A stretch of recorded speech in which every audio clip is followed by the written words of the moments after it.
Hello and welcome to Post Point, a podcast where we here at the Puyallup Post talk about all of the ongoings that come with running a newspaper. I'm Steven Gonzalez, the editor-in-chief. My name is Ash Polk-Wheelock, and I'm a graphic designer. And I'm Victor Felion, the videographer. And issue 2 of our paper recently came out. Yay! Yay! Light applause. Woo! For anybody who doesn't have it in their hands, first of all, what are you doing? Second of all, there's a dog on the front, and it's amazing. Not only a dog, but a pit bull named Sophie. It's adorable. You really need to check this paper out. So, for those of you that haven't heard it before, we're going to kind of go over the rundown of this issue, kind of what led us to deciding this and that, and any kind of troubles we had along the way, and, we'll take it from there as we go. And with us, we have a designer, a writer, and a videographer. So between the three of us, we should be able to have some really stimulating insights when it comes to our paper. So for starters, for this one, we had a bit of trouble deciding on what we were going to go with for the A1 story, which is the story that's just at the top of the front page. And Maddie, the managing editor, and I, we went back and forth for a while on what we were going to go with. But I think my final thoughts on it were to go with the Auburn Valley Adoption Shelter, because I think people care a lot about animals. I think it's a good emotional pull there. I think there's a lot of good information to get out of it, especially in the local Puyallup area. And I think it was a story that needed to be told, because Auburn Valley is doing some really remarkable stuff as far as animal shelters go, and I think they deserved their chance in the spotlight for it. Because even though that's not why they're doing it, people paying attention and noticing them will go a long way to helping the animals and helping them be able to do more for the animals. For sure. When I was hearing Maddie talk about the different things that Auburn Valley does that is so phenomenal, I really am glad that we are covering that on the front page of our newspaper, because it's so great. So right underneath on our A2 story, we actually continue the environmental piece that our reporter Don Hammer was working on before, and we go a little bit further into what Pierce College Puyallup has going on for that. And interestingly enough, there's not much going on. We had to work really hard to get photos of the rain garden over at our Arts and Allied Health building, because it first of all, we weren't allowed access to get out there and get the photos, and then we had to reach out to Daniel Timmons to see if he could take the photos for us. There's this interesting he said, she said going on behind the story that really makes it worth a look, but I think it lends a lot to the story just to point out that, hey, it wasn't easy to just get the photo for the story. There was definitely a lot of, weird things going on behind the scenes with trying to get this picture. We went over to the study rooms in AAH to look at the windows and to see if we could get any good photos for this story, and we just couldn't. And so we tried to get in contact with people to see if we could get on the roof to take this photo, and everybody was super duper hesitant to give us access, and in the end that didn't even end up happening. It's worth noting that I would say a good chunk of staff members at the Pierce College Puyallup campus don't seem to know about our environmental failures. As far as they know, things are running smoothly. And one of the members, the district overseer of the team, thought that things were running smoothly. And it was through talking to Daniel Timmons, the coordinator for Puyallup's environmental team, that we discovered that things weren't going there. So I find it interesting that one person's getting told one thing, one person's getting told another, but everyone assumes that things are just, going well because nobody's mentioning that they're going wrong. And it was also super interesting to show somebody our paper and be like, well, read this and read about how it is, when they're somebody who, you'd figure that they would know about this, and we actually had to show them. Yeah, I really like this issue, because I think it's our first one where it actually has a statement. We're saying something here. We're like, hey, our environmental policies and our situations going on, we've set a standard that we're supposed to be mandated to adhere to, and we're not adhering to it, and nobody's talking about it. And is this an outlier, a situation that's not a big deal for Pierce College, or is this just the first one we've noticed? I think that's a statement, and I think it's something we need to look into, and we are looking into, mind you. Another thing that goes with running a newspaper is this is the first issue with a corrections box. Because, yeah, we make mistakes. We're humans. The corrections weren't a big deal. We had an issue with the Orca cards where it was it could be assumed that they would work over the entire Puget Sound area when in reality they only work in the Pierce County area. And so that was, that was a bit of a correction that had to be made, but it was nothing too major. And the other one was Brett Burkholder was painted out to be the leader of this new career development workshop in place, when in reality he's working with an entire team. So, I mean, corrections, yes. Big deals, not really, not in my opinion. So I think it's a rite of passage, though, to have a corrections box put into place. So I'm just like, another box checked. Now, we had a great story by our very own Victor Fillion about An Enemy of the Public, the play of the quarter that was produced by Dr. Potter Deneen and Professor Sloan. And, I think the story came out really, really good, Vic. But why don't you walk us through a bit of the story, kind of what you felt about it, how you felt going into it, your ins and outs, what you thought about it. Well, something that I thought was really funny about this play is it was the original version of a play that I was in high school. The one that I was in is Paragon Springs. It's the same exact concept, except it's more dumbed down for high schoolers. And I thought it was a really fun experience to see what the original had to offer. I had a really fun time taking photos behind the scenes, more so behind the scenes than when the actual play was going on, because every single time I'd take a picture, my shutter would go off, so it would make a little bit of noise. But it was a really fun experience. I enjoyed talking to the director and some of the actors. And I was just going to say that I'm curious to, your photos are so cool. I really liked how the photos turned out. What's the process like shooting in that theater? Because I heard from Maddie that it was pretty hard to shoot in that lighting and stuff, and you made these photos look so good. Yeah, the lighting in there is pretty awful. I mainly just shot with a 35 and 50 millimeter, both at f1.8. I moved up the f-stops every now and then whenever there was more than one character up there. But yeah, I just tried to make my ISO as low as possible when it needed to be, and my f-stop as low as well, and then have my ISO higher when there was multiple characters on, and I switched my f-stop to 3.5 to 3.8-ish. I don't know what any of that means. How did you feel writing this, going into this? Were you like, oh man, I don't know what I'm going to get out of this, or did it all just kind of start flowing naturally? Well, it just, I kind of can, when I watch a lot of films, so I kind of deconstruct them in these particular categories. So for this play, I just mainly deconstructed in the sense of what they changed about the original script, which was the time period, the direction of it, the acting, the script, and just kind of the story. And the ones that needed to be more prevalent, like the acting and the directing, I gave their own separate section to. And the ones that weren't really, the time period is a change, but I'm not sure if it was a full-on paragraphs worth of change that I could have talked about. We didn't really get a chance to go about this in depth in the story, but let's talk a little bit about the cast and your thoughts on them. Maybe somebody stood out to you. We had Andrew Burden playing the lead, Dr. Thomas Stockman. We had Morgan Thomas as Catherine Stockman. James Joy as Peter Stockman, the mayor. Amari Banks as Petra Stockman. Lindsay Pasquire as Hovstad. Stephen Mazel as Mr. Billing. And Kwong Kwako as Captain Horster. Was there anybody in there that kind of stood out to you as kind of the best of the bunch? Not necessarily the best, but one that I would bring out is when I was when they're all the actors were in the makeup room and whatnot, putting on their makeup.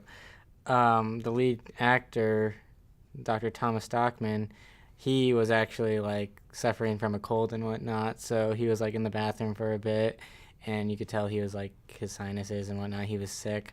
And when watching it, I thought he did a really good job on kind of getting past that illness and just kind of focusing on the character and trying to get through the entirety of the play, which he did.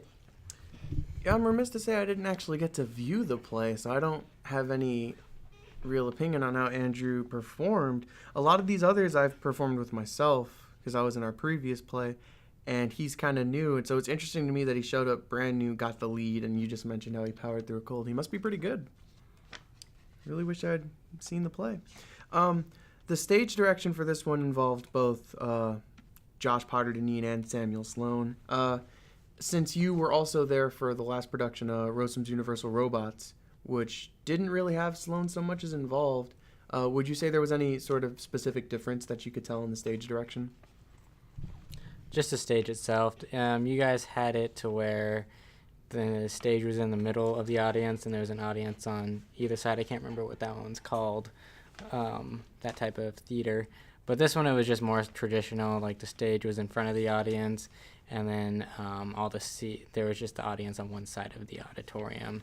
So that was kind of interesting, just coming from that play being, like you can sit on either side of the auditorium, and the play's like taking place in the middle, so you get two different types of sides from it, and this one just taking place on one side. Okay, your time in the limelight is over, Vic. What we're going to do instead, what we haven't done thus far when we talk about our issues, is a really simple thing where you just talk about what your favorite story out of this issue was. And I'm curious to see what people were most drawn to. So putting you on the spot, Ash, what was your favorite story out of this issue?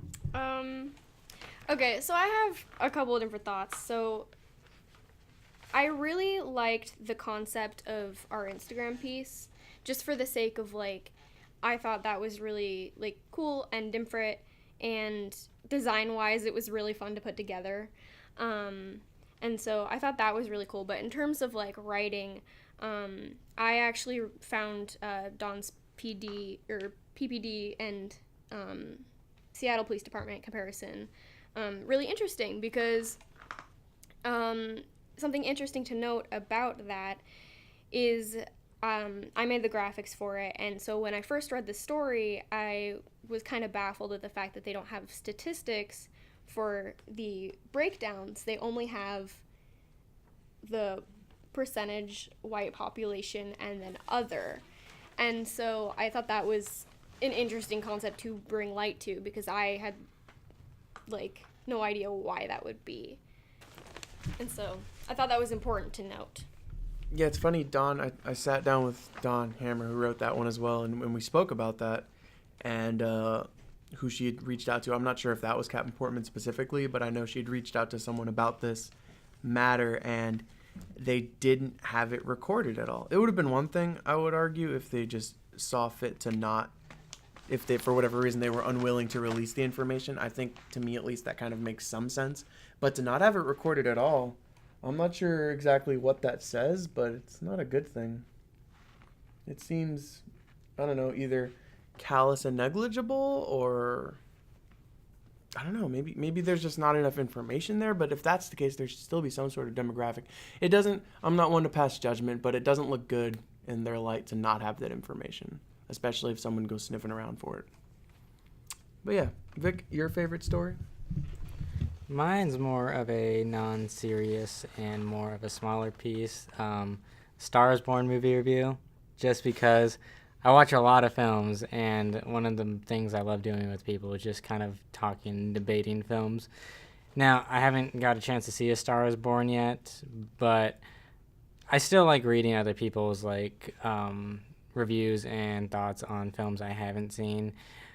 I don't really take all that stuff into consideration when going to watch it, mainly because I like movies that have a lot of negative reviews about them, and then I dislike movies that have a lot of positive reviews about them. So I always like reading other people's opinions on films, and I thought Elise did a really good job on her review for A Star is Born. I'm so glad you didn't pick my favorite. I thought we were both going to pick the same one. My favorite is the one, Darkness Can Be Found in the Midst of Day, which is a great commentary done by Elise and Kiara Anderson.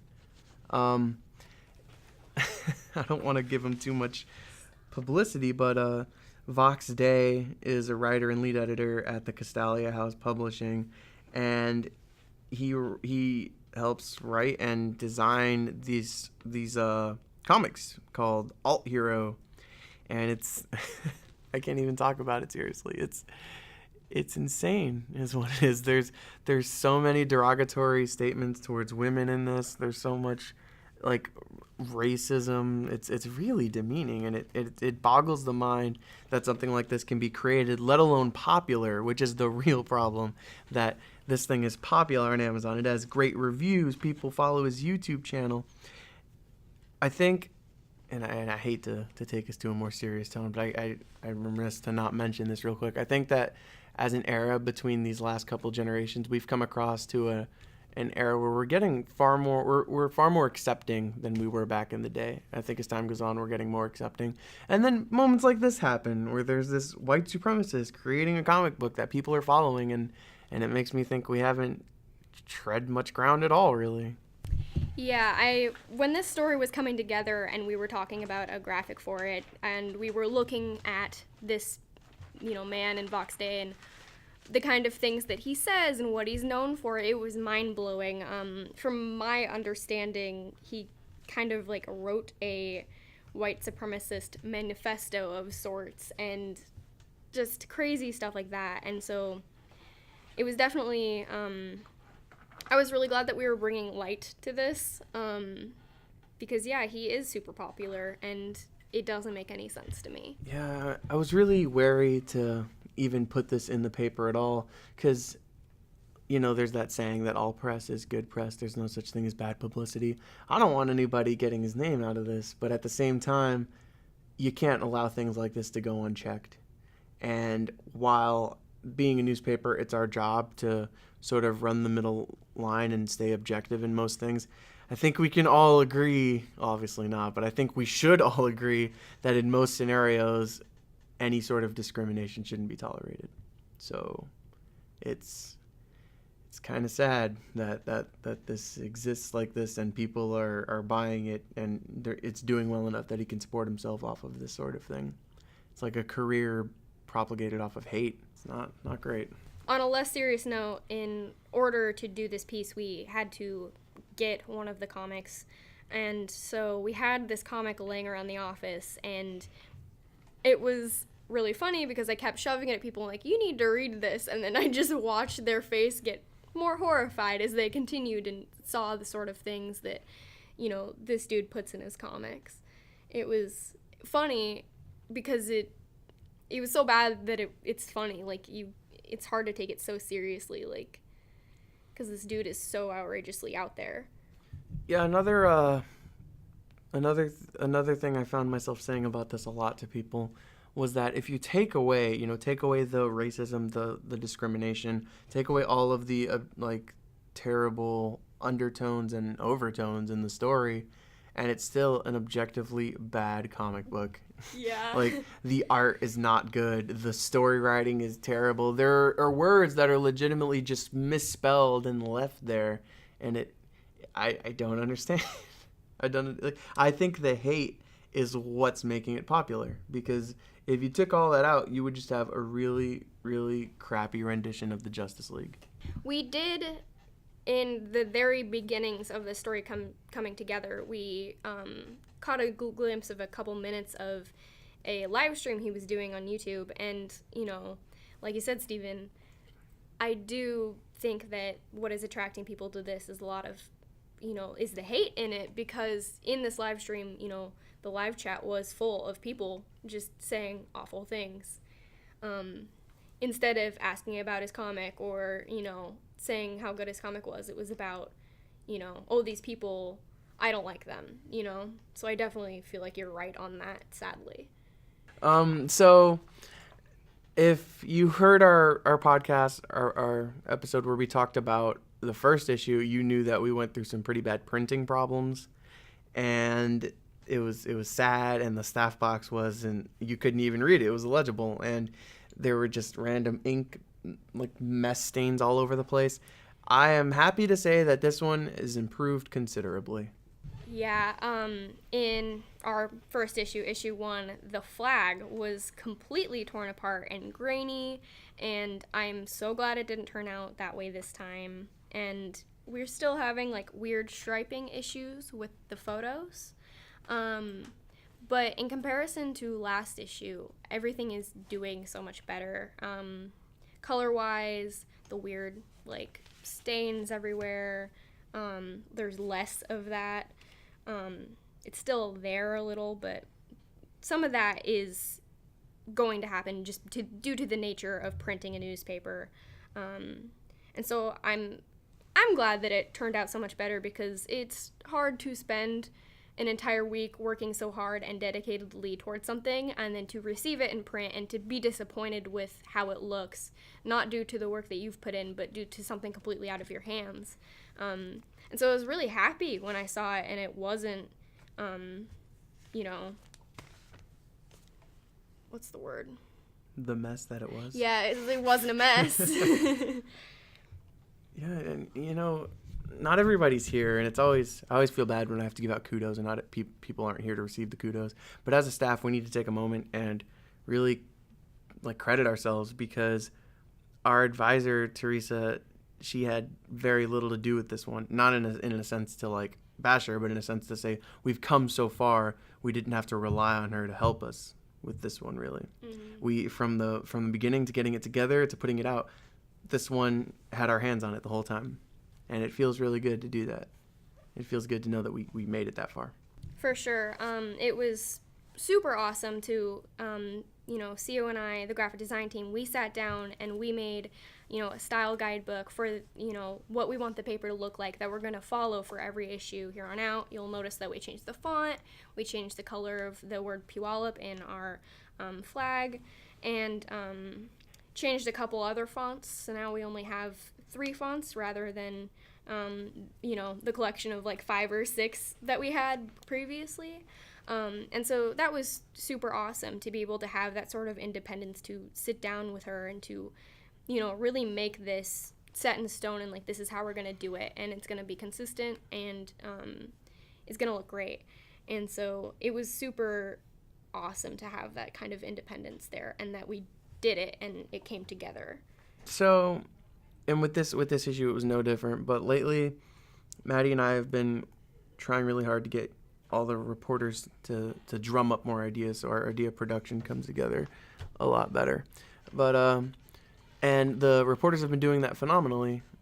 So for this issue, for issue 2, we came up with about roughly 37 stories, and with that number is set in mind with the assumption that some are going to be lost along the way, because sometimes stories fall apart. Sometimes sources don't want to speak to you for some reason, or there isn't any more to the thread that you're pulling on, or this or that. There's always something that makes a story fall apart. And we try our best to salvage it, not to let that happen. But having seen how often that does happen, I wanted to work to ensure that it's less likely to affect us in such a large way. So I wanted to make sure that we have excess stories almost, so that way when a story does fall apart, we're just okay, yeah, we knew something was going to happen, so now we put that one in place. So for this issue, we actually found ourselves overdone with content, and we realized issue 1 came out to be about 12 pages. Issue 2 here is 16, but it could have made 20, and we actually had to cut content out, which is funny because at the time we were looking at this and I was I don't think this is going to make 20, which is what I wanted it to make. So I was we're going to have to fall back to 16. Now looking at issue 3 around the corner, the reporters went from 37 odd stories for issue 2 to 67 for issue 3. So I had to cut half of the content out, but we know we're going to do 20 for that one. So our paper is steadily improving in quality and quantity. And I think that says a lot in a lot of ways. So like I said, right now we're looking at this paper and it's 16 pages. The next one's going to be 20. And I don't know if we're going to shoot for 24. I don't know if 20 is going to feel comfortable. We'll see what we're looking at by the end of issue 3. Luckily, after issue 3, we have a nice period where we're on break before the next quarter, so I have time to look it over and decide what we should be shooting for. But yeah, the end of the quarter is in sight, and we've already made a lot of strides as a paper in a lot of ways. I mean, the reporters are writing better, they're coming up with stories better.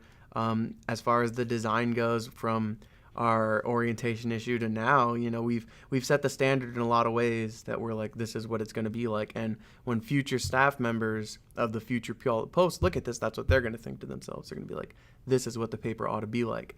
So as we continue doing that, we're also growing our online section with videos steadily coming out and podcasts like this one and reviews and online only stories. And we're growing and reaching in all these different directions, and it's really coming together. And I think that someone can look at this and they have enough information to put together to make that claim not one of value, but one of fact. And I think that says a lot for the paper. Yeah, the idea that we got, 67 you said? 67 stories, like, hands, down for our reporters. Like, that is so phenomenal. And, like, when Steven says that we cut content for this paper, we cut, like, a lot of it.